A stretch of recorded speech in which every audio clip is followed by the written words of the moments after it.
सीधी में राजनीति के अलग अलग नज़रिए हैं, लेकिन जब राजनीति पर बात आए कि बेहतर छवि बिना किसी दाग के जिस छवि पर राजनीति पर देखी जाए, वो नाम सबके जहन पर आता है। जिनकी सरलता, जिनकी सहजता सभी के नज़र पर है, वो व्यक्तित्व कहलाते हैं देवेंद्र सिंह मुन्नू।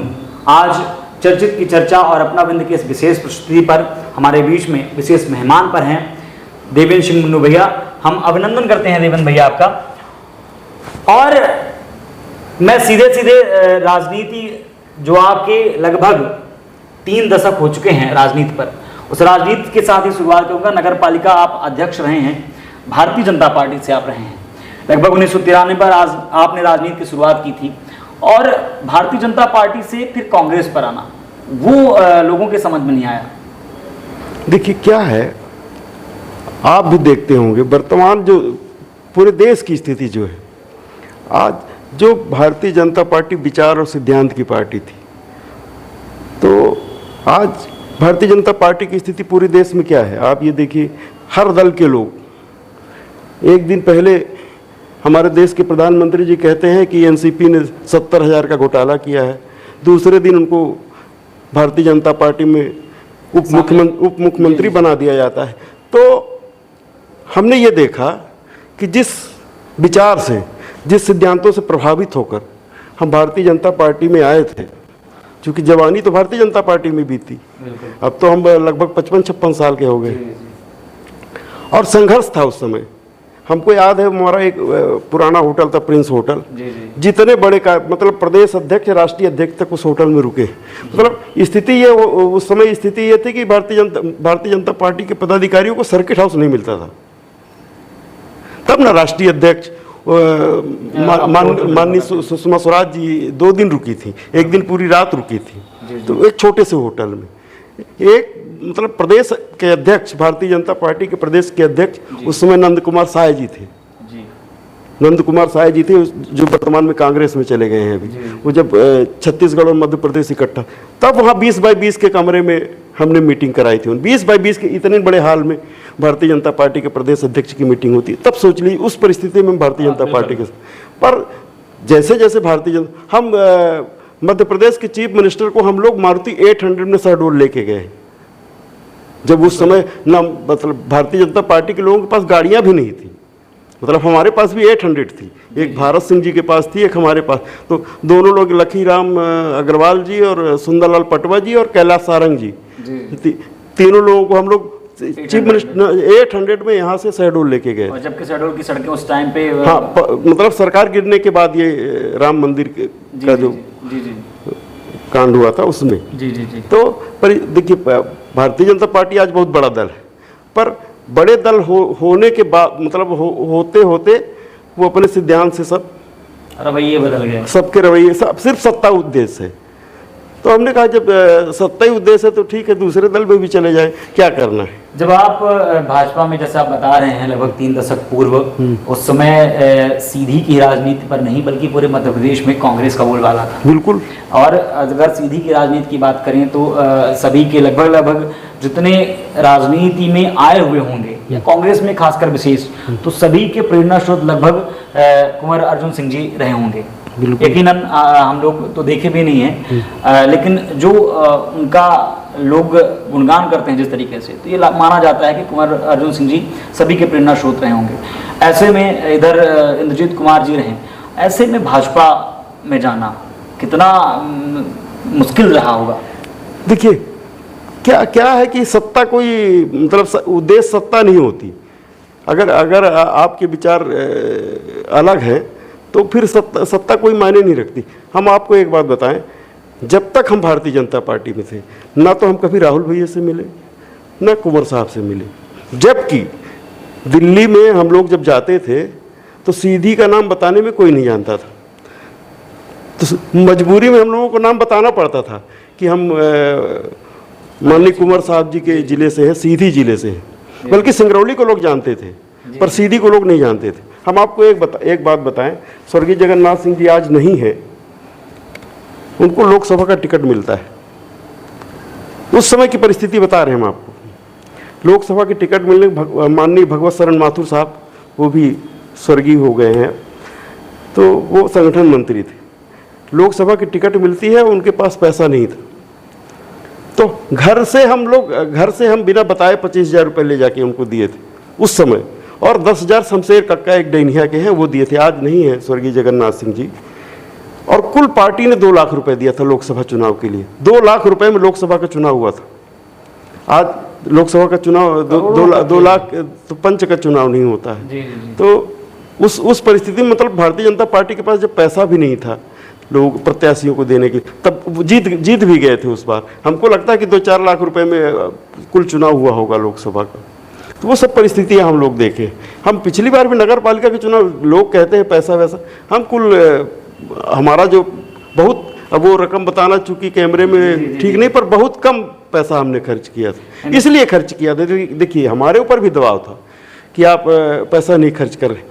हमारा मानना ये था कि अगर हमने ईमानदारी से काम किया है और बिना भेदभाव के सबके साथ हमने काम किया है, विकास किया है, तो हम पैसा खर्च करके वोट लेंगे तो वो हमारा जो वो लगाव है आम जनता के, वो खत्म हो जाएगा।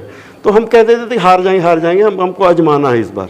हम एकदम अंदर, एकदम आत्मा की बात बता रहे हैं आप। बिल्कुल, नगर पालिका की आप बात कर रहे हैं। आप उस समय जब नगर पालिका के अध्यक्ष थे तो आप बीजेपी से थे, उसके बाद कांग्रेस में आए, लेकिन आपने एक आरोप लगाया था बीजेपी पर कि विधायक जो माननीय पंडित केदारनाथ शुक्ल जी हैं, तो कुछ आपके जो सेंसन नहीं होते, कार्य पास नहीं होते हैं, आपने ऐसा कुछ आरोप लगाया था कि आपके कार्य पास नहीं किए जाते हैं।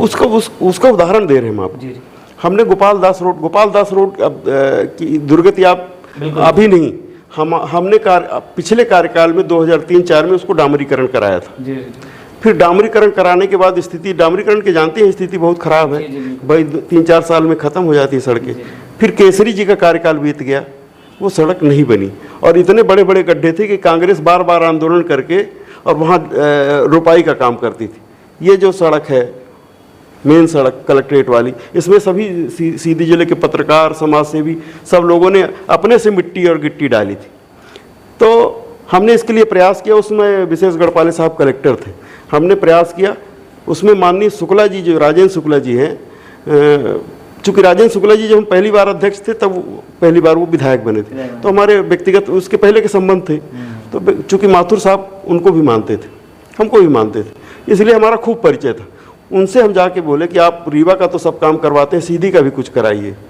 तो ये तो 10 साल इस सड़क की दुर्दशा आप लोगों ने सबने देखी है।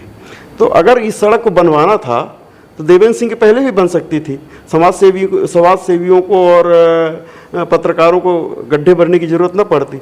इसको हमने नेशनल हाईवे से नगर पालिका के लिए ट्रांसफ़र करवाया।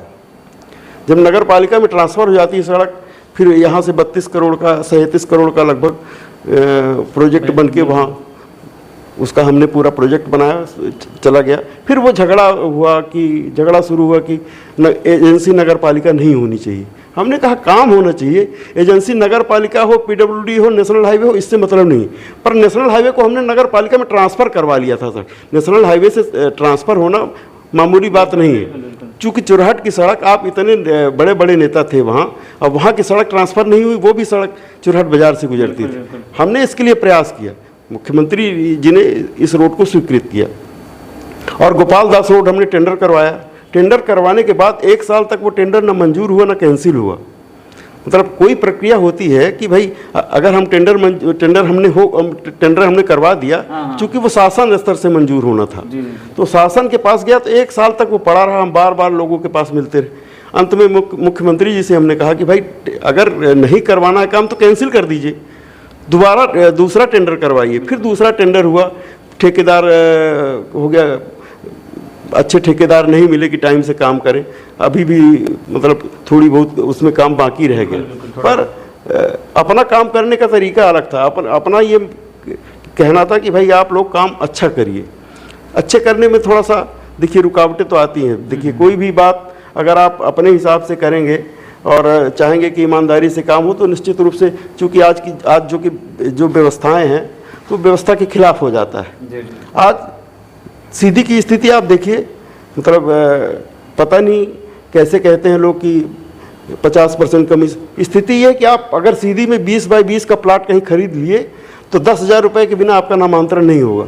पटवारी लोग, मतलब स्थिति तो ये है कि बंटवारा लोग परेशान हैं आपसी बंटवारे के लिए, और उसमें इतनी बड़ी लंबी राशि ली जाती है कि वो लोगों को बंटवारा नहीं हो पाता। मतलब खुलेआम भ्रष्टाचार है। इतना भ्रष्टाचार 5 सालों में जो ये भ्रष्टाचार है, इसके पहले कभी नहीं था।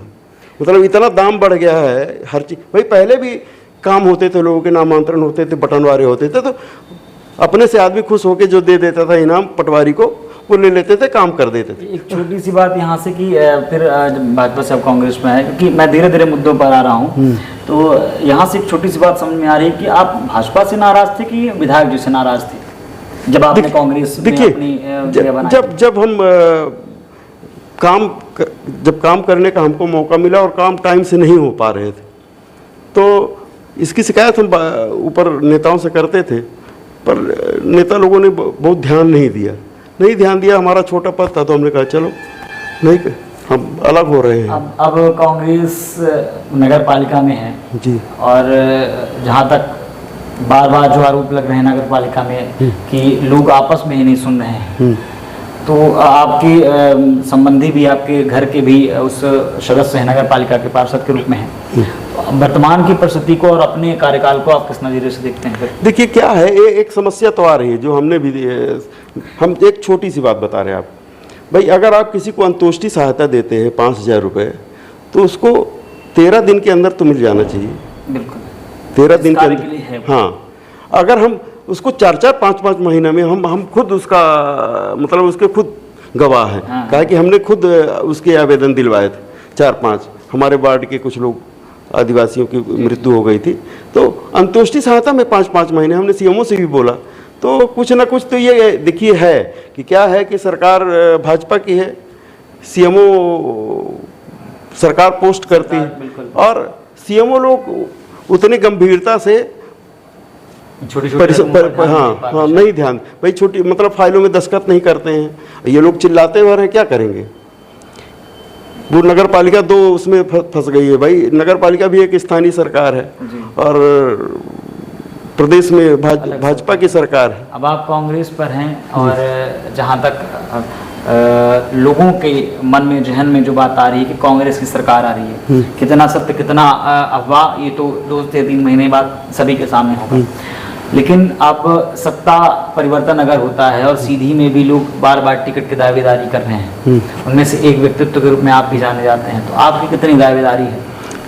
हमारी कितनी दावेदारी है ये नहीं, हमने इच्छा बता दिया है कि भाई अगर पार्टी मौका देगी तो लड़ेंगे, नहीं तो जिसको मौका देगी उसके साथ रहेंगे। इतनी दावेदारी से एक छोटा सा तात्पर्य है कि आपकी सक्रियता कितनी है इस विधानसभा में, आम पब्लिक के बीच, जन समुदाय पे, जन सैलाब पे, या कि लोगों को संबोधित करते हुए, देखिए जन चर्चाओं पर? देखिए, राजनीति एक सेवा है जी, राजनीति एक सेवा है, साधन नहीं हो सकता। बिल्कुल। और मैं चाहे मतलब नगर पालिका अध्यक्ष रहूं ना रहूं, अभी भी लोग आते हैं तो हम उनका काम कर, जो हमसे बन पड़ता है, जो हमारे उसमें रहता है, हम करते हैं। जी जी।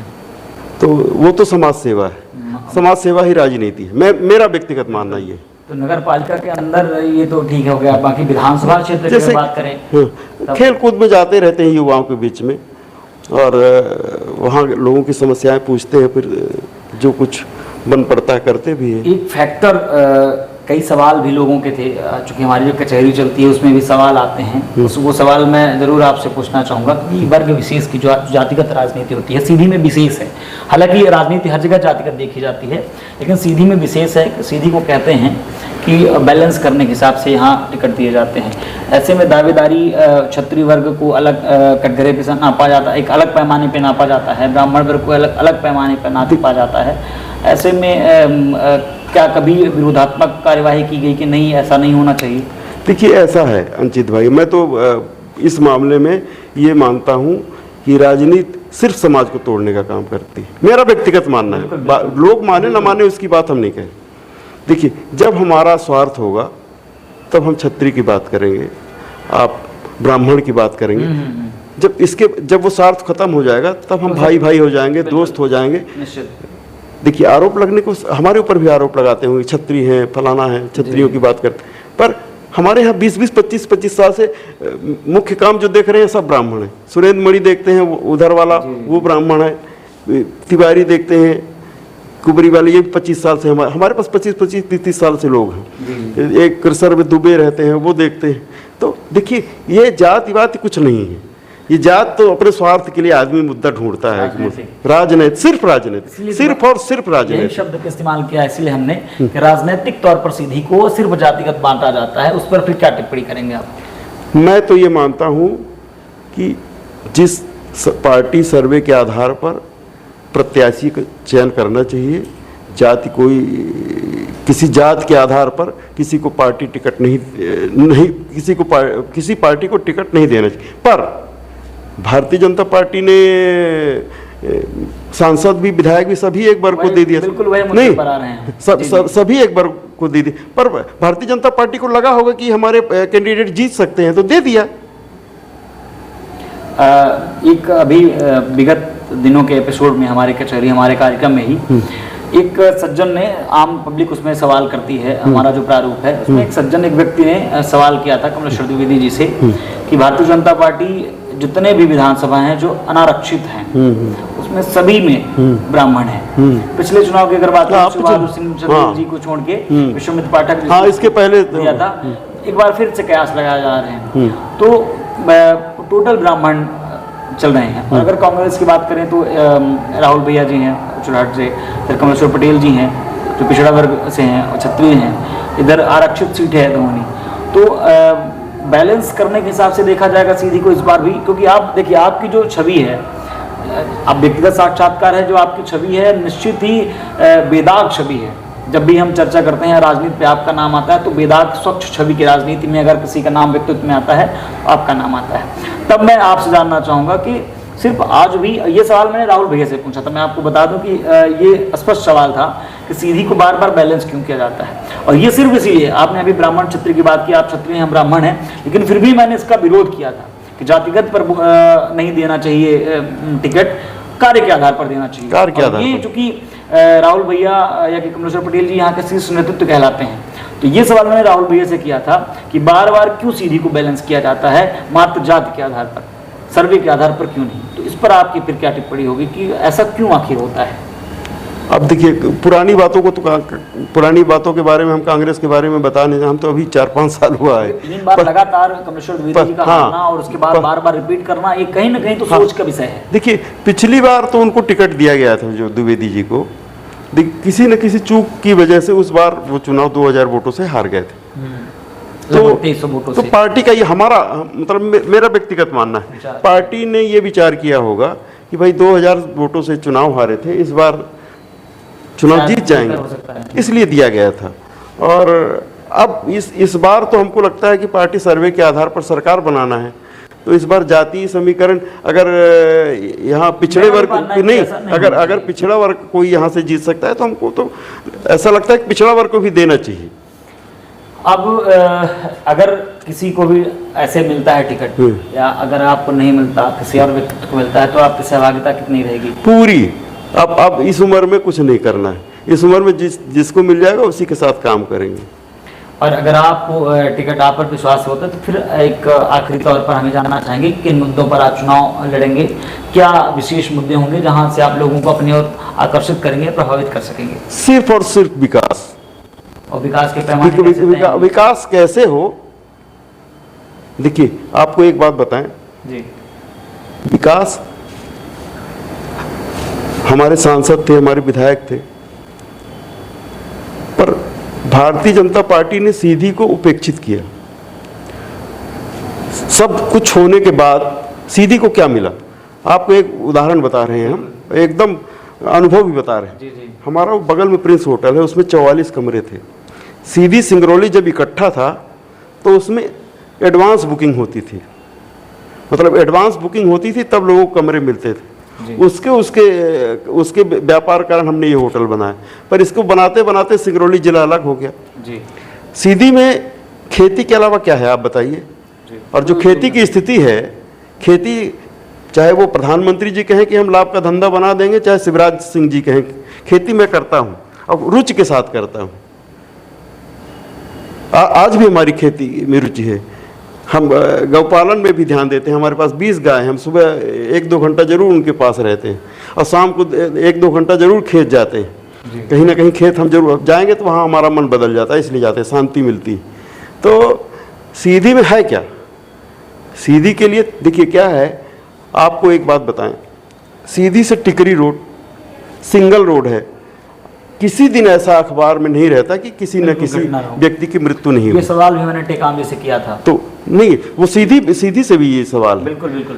तो उसके लिए हमने क्या किया? सीधी विधानसभा, हम उसके लिए सड़क मांगने की हड़बड़ों से निकल जाए, इतना सरकार का पैसा इन्वेस्ट हो जाए। जी, जी। पहले तो इसको 2 लाइन बनाना चाहिए जी बिल्कुल। जिससे लोग सुरक्षित रहें। फिर सीधी से मऊगंज और सीधी से व्यवहारी, इसको 2 लाइन सड़क 4 लाइन सड़क बनाना चाहिए। इलाहाबाद के लोग यहाँ से जाएं। देखिए क्या होता है कि जब आवागमन का साधन होगा तो विकास होगा। इसके बिना विकास कैसे संभव है? आज हम तो ये कहते हैं कि अगर राहुल भैया ने न कहा होता कि हम सीधी को संभाग बनाएंगे, सीधी में मेडिकल कॉलेज बनाएंगे जब हमारी सरकार, तो शायद वो घोषणा भी न होती। और मुख्यमंत्री जी के हम तो उदाहरण बता रहे हैं आपको कि हमको याद है जब रेलवे का भूमि पूजन हुआ था, 98 में पहली बार इसका भूमि पूजन हुआ है, ललितपुर सिंगरौली का। माननीय प्रधानमंत्री अटल बिहारी वाजपेयी जी थे और उमा भारती जी ने मांग किया था ललितपुर सिंगरौली। 98 से लेके आज 25 साल हो गए। फिर इसके बाद कॉलेज ग्राउंड में इसका भूमि पूजन हुआ। रेल मंत्री आए थे, नाम नहीं ध्यान आ रहा हमको, तो उन्होंने कहा था कि 2019 में हम सीधी, नहीं 2019 में हम सीधी में रेल लाएंगे। आज 2023 हो गया। आज 2023 में भी स्थिति आप मधुरी में, चूंकि हमारे घर के पास स्टेशन है तो हम देखते हैं जैसे 2 साल पहले कॉलम खड़ा था जितना, उतने कॉलम आज भी खड़ा है। कैसे? देखिए क्या है, आप हमने बात कही ना कि आवागमन, अगर रेलवे आ जाती तो सीधी का कुछ विकास हो जाता। भाई क्या है, आप यहाँ अच्छी स्कूल नहीं खोल सकते, अच्छे कोई संस्था, जब तक रेलवे नहीं होगी तो लोग बाहर से आने के लिए तैयार नहीं होते हैं। रोड सब, और सिंगरौली की स्थिति देख लीजिए, 14 साल हो गया।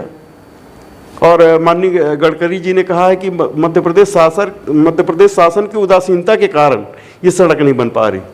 क्या कि जैसे उसका एक्वायर करना चाहिए, एक्वायर की कार्रवाई आज भी, अधिग्रहण की कार्रवाई आज भी अधूरी है। सिंगरौली वाले रास्ते पर पुल पर, गोपद बनास पुल पर दुर्घटनाएं भी देखने को मिल रही हैं। तो निश्चित ही ये अलग और आप देखिए ना, सीधी के साथ इतना भेदभाव है। आप हनुमना रोड पुल आज कितने साल से बन रहा है, तो मतलब ऐसा लगता है कि सीधी को कोई मतलब, भारतीय जनता पार्टी ने सिर्फ भारतीय जनता पार्टी सीधी के लोगों से वोट लेती है बस। यहाँ चारों मतलब सारे विधायक दिए, सांसद दिए, इसके बाद भी सीधी को मिला क्या? अब ये अंतिम समय में देखिए, अब सरकार किसकी बनती है नहीं बनती वो तो अलग बात है, पर अब पता चला कि 1 महीने बाद अधिसूचना जारी होने वाली है, तो आपने भूमि पूजन कर दिया मेडिकल कॉलेज का। तो भूमि पूजन को आपको लगता है कि ये प्रारूप तैयार हो जाएगा भूमि पूजन के बाद? अभी तक तो जो घोषणाएं हुई सीधी में, तो कैसा कुछ हुआ नहीं। मुख्यमंत्री जी ने सिंगरौली को सिंगापुर बनाने की बात कही थी, तो आज तक सिंगरौली में सड़क नहीं है। लोग सड़क के लिए तरस रहे हैं 15 साल से। तो मुख्यमंत्री जी की बातों में कितना विश्वास करेगी सीधी की जनता, ये हमें नहीं मालूम। अब फिर आप विकास को किस तौर पर देखते हैं? विधिवत विकास, अगर ये सब भूमि पूजन पर भी आप विकास नजर नहीं आ जा रही है, तो फिर क्या परिवर्तन, नया परिवर्तन कांग्रेस सरकार पर हो सकता है? देखिए, निश्चित रूप से क्या होता है कि अगर सरकार आती है कांग्रेस पार्टी की, तो बहुत दिन बाद आएगी। मेरा मानना यह है कि फिर नेताओं को ऐसा लगेगा कि भाई हम काम करें जिससे हम रिपीट हों। ऐसा नहीं है कि काम नहीं करेंगे तो फिर 5 साल में जनता बदल देगी। देखिए, तो काम करना चाहिए। कैसे? मतलब सीधी के लोगों को रोजगार मिले। ग्राम पंचायतों की स्थिति ये है कि उनके टीएस नहीं होते हैं। सरपंच एक स्वतंत्र इकाई है, यहाँ टीएस के लिए मतलब 30-40% कमीशन लेने के बाद वो क्या ग्राम पंचायत काम करेगी, क्या विकास करेगी? इसीलिए आप देखिए, ग्राम पंचायत की सड़कें कंक्रीट हो जाती हैं, फिर इसके बाद वो ढर्रा की भी स्थिति नहीं रहती उनकी 5 साल में। तो जब कहते हैं कि कहाँ लगता है 40% कमीशन, अरे ज़मीन पे उतरिए तो देखिए कि क्या स्थिति है ज़मीन पे। जी। मतलब एक छोटा सा किसान, मतलब किसान भी परेशान है अपने बटनवारे के लिए, अपने नामांतरण के लिए। आपको मतलब किसी के पिता की मृत्यु हो जाए तो वो जाके उनको करना चाहिए नामांतरण। अब ये सर्वे करके करना चाहिए। लोग आवेदन देके परेशान हैं। योजनाएं लगातार मध्य प्रदेश शासन से हो रही हैं, महिला सशक्तिकरण की बात हो रही है, 1,000 रुपए दिया जा रहा है, 1,000 से 1,200 1250 नहीं हो गया। ये देखिए अंचित जी, मेरा व्यक्तिगत इसमें मानना है, ये तो सरकार वोट खरीद रही है, ये मान के खरीद रही कि मध्य प्रदेश के की बात हो रही है। नहीं सुनिए तो, अगर नारी सशक्तिकरण की बात है तो 18 साल से भारतीय जनता पार्टी की सरकार है मध्य प्रदेश में, अभी भी 3.5 साल से भारतीय जनता पार्टी, तो 3.5 साल पहले क्यों नहीं दिया था? अब चुनाव के भाई भारतीय जनता पार्टी की स्थिति है करो मरो वाली स्थिति, करो या मरो। उनको ऐसा लग रहा है भाई, जो सर्वे आए वो भारतीय जनता पार्टी को एकदम अचंभित कर दिया कि भाई सरकार बदल रही है, इसमें हड़बड़ाहट में ये सब सरकार काम कर रही है। अब आप भी देखिए क्या है, अब इतने दिन से महंगाई की बात लोग कर रहे थे, 200 रुपये अभी सिलेंडर घटाया, क्यों घटाया? जो ये सर्वे आ रहे हैं ना, इन सर्वे के डर से, चाहे वो केंद्र की सरकार हो चाहे वो मध्य प्रदेश की सरकार, सर्वे के डर से ये रेट घटा रहे हैं। पहले जनता का दुख इनको नहीं दिखा, जब ये हार रहे हैं इसके बाद ये इनको लग रहा है कि अब महंगाई। आपको एक बात बताएं, अगर सबसे अधिक मोटरसाइकिल कोई उपयोग करता है तो वो मजदूर तबका है। आज गांव में हर मजदूर के घर में मोटरसाइकिल, सब बाहर काम करते हैं और किस्त में मोटरसाइकिल मिलती। 1 लीटर में 60 रुपए टैक्स उनसे गरीब से भी सरकार ले रही है, हमसे भी टैक्स उतने ले रही है। आप 5 किलो राशन देके कि 1,000 रुपये देके वोट खरीद लेंगे, वो जनता ये जान रही है कि इस बार शिवराज सरकार वोट खरीदने का प्रयास कर रही है। तो पैसा तो लोग ले रहे हैं पर वोट अपने हिसाब से देंगे। ये एक और बात यहाँ है, लगभग मैं जिक्र करूंगा कि ये अनुमान लगाया जा रहा है कि लगभग 3.5 लाख करोड़ कर्ज ले चुकी है मध्य प्रदेश सरकार। तो ऐसे में अगर सरकार मध्य प्रदेश की बनती है तो आगे सरकार चलाने में क्या दिक्कतें होंगी? अगर भाजपा की सरकार नहीं बनती है, कांग्रेस सरकार बनती है, तो वो जो खजाना खाली हो रहा है उसका क्या असर पड़ेगा फिर? देखिए वो तो पढ़े लिखे ये बात जानते हैं कि कितना मध्य प्रदेश सरकार ने कर्जा लिया है और उस कर्जे का कितना ब्याज होगा। मतलब मध्य प्रदेश सरकार की स्थिति ब्याज देने की स्थिति में नहीं है। अनुमानतः लागत है जो लगभग आ रहे हैं, न्यूज के माध्यम से आ रहे हैं। तो इसका अगर मान लीजिए कांग्रेस सरकार आती है, अभी हमने कल ही उसमें देखा है कि मोदी सरकार ने 1 लाख करोड़ 55,000, मतलब 1,55,000 करोड़ कर्ज लिया है और मनमोहन सिंह जी के समय वो कर्ज 35,000 करोड़ था। तो बढ़ के 1,55,000 और अभी ये पिछले साल का आंकड़ा है ये। तो ऐसे में फिर अगर नई सरकार आती है तो कितनी दिक्कतें होंगी या कि फिर कितनी सरलता होगी? देखिए आज मध्य प्रदेश का हर नागरिक जो है 1 लाख कुछ रुपए से कर्जदार है। देखिए सरकार कर्ज लेती है कर्जदार जीडीपी के आधार पर, जो जीडीपी होगी उसके आधार पर लोन मिलता है। अब लोन ले रहे हैं, बांट रहे हैं, अब बांट के सरकार बना। देखिए अब क्या है, हमने एक बात पहले ही बताई आपको कि अब सिद्धांत नहीं है, अब तो कैसे भी सरकार में बने रहना है, सरकार की सुविधा भोगना है, सुविधा भोगी सरकार होगी। कांग्रेस के भी अगर विधायक जीत जाते हैं, कांग्रेस सत्ता भी आ जाती है, तब भी तो भारतीय जनता पार्टी खरीद फरोख्त करके सरकार बना लेती है। उसमें फिर कैसे विश्वास जता पाएगी सरकार पर जनता? उसको तो यही लगेगा कि भाई बनना तो भाजपा को है, तो हम क्यों अपना वोट वेस्ट करें। देखिए वो पिछली बार जो हुआ मध्य प्रदेश में, उसके कारण तो सिंधिया जी थे। भाई सिंधिया जी के जो लोग थे, भाई कांग्रेस में क्या, भाई कांग्रेस क्या है, नेताओं पर आधारित पार्टी है। हमारा व्यक्तिगत मानना है, भाई सब नेता अलग अलग हैं। मतलब राहुल भैया यहाँ के नेता हो गए, वो ग्वालियर के नेता हो गए, तो उनके कहने पे टिकट दिया गया था। तो जब उनके कहने पे टिकट दिया गया और जब सिंधिया जी छोड़े तो वो सब चले गए। अब आप ऐसे एक आखिरी इसी पे कि आपने कहा कि नेता आधारित पार्टी है कांग्रेस, अपने क्षेत्र में 2 बड़े नेता कहलाते हैं, इधर राहुल भैया, अजीत कुमार जी थे, इसके बाद कुमेश्वर पटेल जी। आपके प्रेरणा स्रोत कौन है राजनीति पर? हम देखिए राजनीति में जो हमने सीखा है, हम आपको बताएं, भले हम भारतीय जनता पार्टी में थे, पर स्वर्गीय इंद्रजीत कुमार मतलब कैसे लोगों से जुड़ना चाहिए, कैसे लोगों से प्रेम से बोलना चाहिए। मतलब स्वर्गीय इंद्रजीत कुमार जी एक राजनीति को बहुत कठिन बना दिए। हमारा व्यक्तिगत मानना है कि सीधी जिले की राजनीति को अगर किसी ने कठिन बनाया है वो स्वर्गीय श्री इंद्रजीत कुमार जी हैं, कि लोगों सबको मजबूर कर दिया, चाहे वो भाजपा हो चाहे कांग्रेस के लोगों, कि सबके घर आप जाइए, सबसे मिलिए बिना भेदभाव के और सबकी सुनिए, सबका काम करिए। अगर आपको टिकट मिलता है और सामने विधायक शुक्ला जी रहते हैं, माननीय जो इस वर्तमान सीधी के विधायक हैं, तो आपके लिए चुनाव कितना सरल होगा या कितना कठिन होगा? देखिए, चुनाव तो कोई सरल नहीं होता जी। चुनाव तो हमेशा, देखिए चुनाव तो चुनाव है, और जितने लोग लड़ते हैं वो सब ये मानते हैं कि हम जीत जाएंगे। उन पर बार बार ये भी आरोप यहीं से मैं जोड़ने का प्रयास करूंगा कि आरोप ये लगता है कि वो क्षत्रियवाद और ब्राह्मणवाद करके आखिरी में चुनाव को मोड़ने का प्रयास करते हैं। एक बात आपको बता दें हम जी, कि जब हवा अच्छी होती है ना, तो आप जो भी बात कहेंगे वो सब चल जाती है। वो भारतीय जनता पार्टी की हवा ऐसी थी, मोदी फैक्टर थे, शिवराज फैक्टर थे। आज शिवराज फैक्टर नहीं है, जो थोड़ा बहुत बचा है वो मोदी फैक्टर बचा है। पर महंगाई की बात सब करने लगे, बेरोजगारी की बात सब करने लगे, भ्रष्टाचार की बात सब करने लगे। तो आपको लगता है कि राम मंदिर और 370 इन धाराओं से, तो क्या लगता है कि ये राम मंदिर अब 370 धारा ही बहुत प्रभावित नहीं करेगा वोट को? हमारे हिसाब से आज का युवा, देखिए, रोजगार की बात करता है, भ्रष्टाचार की बात करता है, और भ्रष्टाचार जिस हिसाब से सीधी जिले में, क्या मतलब सीधी जिले में तो बहुत ज़्यादा है, पूरे मध्य प्रदेश में भी ये स्थिति यही होगी। आप मतलब छोटे छोटे काम लोगों के नहीं होते हैं। कौन सब तो विधायक के पास नहीं जा सकता ना, सब सांसद के पास नहीं जा सकते, तो लोगों के काम कैसे हों? और सब इतना पैसा भी नहीं दे सकते, लोग भटकते रहते हैं मतलब छोटे छोटे कामों के लिए।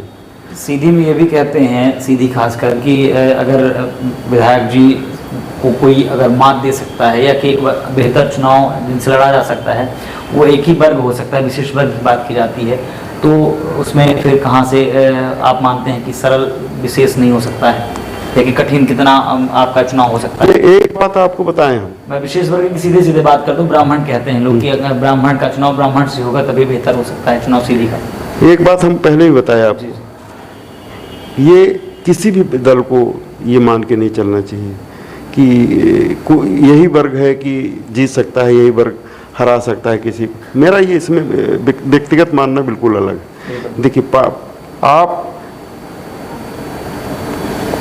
के सामने प्रत्याशी कौन है?